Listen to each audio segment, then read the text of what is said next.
Hello, I'm Kit, a learner embarking on a journey of introspection through a simulation experience, exploring the intricate realm of ethical decision-making.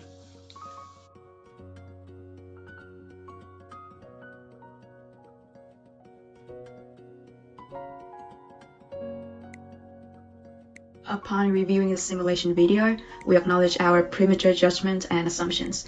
CEO Colleen seemed to be transparent about the ongoing age verification for the child seen in the video, complying with local regulations. Our initial response appeared accusatory due to frustration.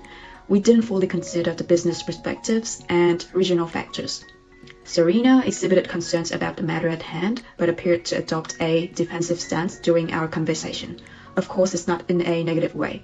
She was open to debating and challenging our points, those that appeared to be conclusive and evaluative. The CFO, Gabriel, has a well-prepared mindset, particularly in terms of legal and critical foundations, and he's prepared to conduct more thorough research on the matter. Ethical position theory suggests that actions leading to harm or deviating from widely embraced moral norms provoke moral examination. It is important to note that this theory acknowledges variation in individuals' predisposition towards these influences. We observed that CEO Colleen, CSO Serena, and CFO Gabriel lean towards absolutist ethics, while CSO Selena and CFO Gabriel have a slight inclination towards situationist ethics. When we asked about the authenticity of the incidents, they claimed to be in an in-progress investigation, which we found unsatisfied. As such, we posed conclusive and hypothesis questions to assess their preparedness, but it seemed like they hadn't fully considered the problem and claimed to have just received the notice recently. We came up with the idea to take plan to identify, justify, and rectify the situation, though our empathy felt somewhat strategic in this early stage, rather than fully understanding our partner's predicament. After the meeting, we recognized our anger and lack of research on CT's location, economic conditions, and emotional pressures. We all align with the absolutist ethical position.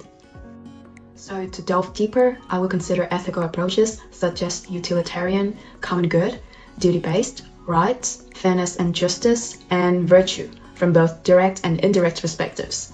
Reflecting on ethical frameworks mentioned earlier, I had developed the following viewpoints regarding the matter. Under the first-party perspective, or BUS, it is quite likely that the initial reaction of BUS manager is one of anger and frustration, given the partner's breach of the law, but this immediate emotional response might lead to an unfair judgment that CT has a careless and profit-driven approach. However, it's important to recognize that such initial emotions can cloud judgments.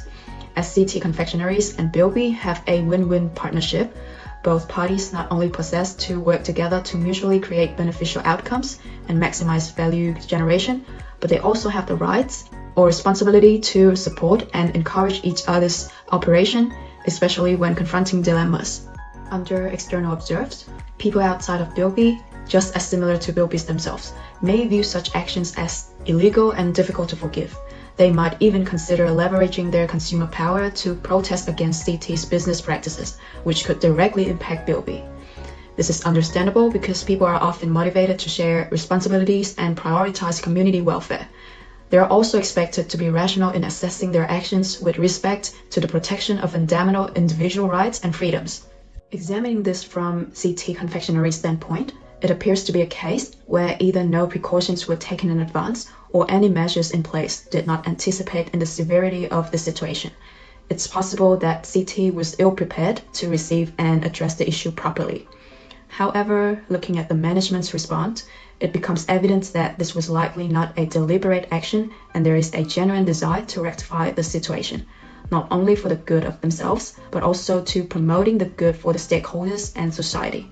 Similar to BUS, they share the rights and responsibility to support and encourage each other's operation to create the greatest value and to address difficulties.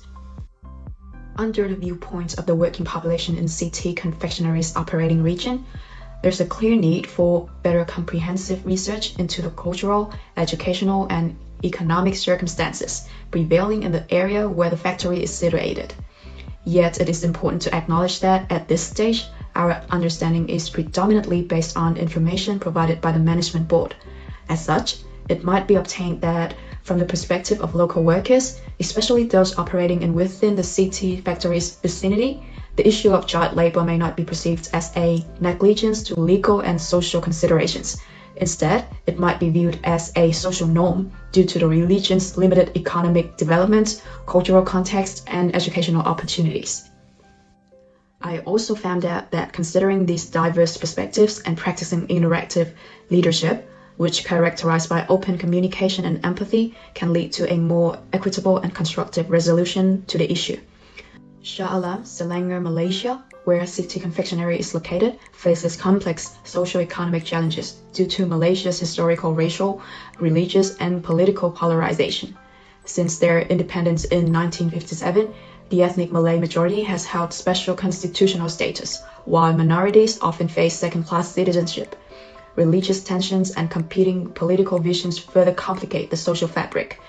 Economic survival is a primary concern, with individuals working young out of necessity. The absence of IDs reflects harsh socio-economic conditions, making underage labor a consequence of economic disparity and survival, not negligence. City Confectionery also has to face a significant challenge in preserving the trust of its customer and partners, particularly BUS30031.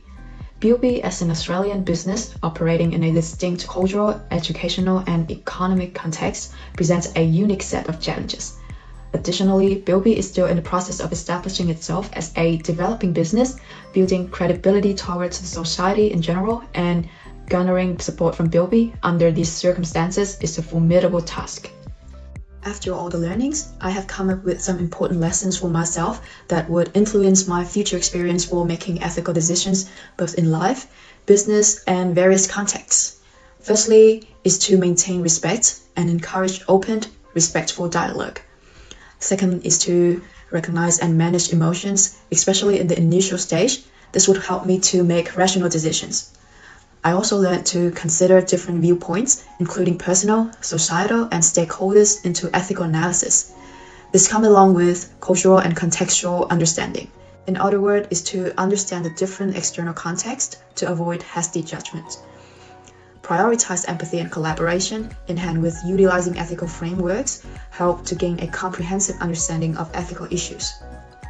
To prepare myself for a future career and for business relationships, it is a must for me to learn about trust-building skills, as well as balancing between ethical and business considerations, and last but not least, conflict resolution skill. Finally, my experience highlighted the role of ethical decisions, focusing on diverse perspectives. These lessons helped me shape a more thoughtful and balanced approach to future ethical decisions making in the business world. Thank you.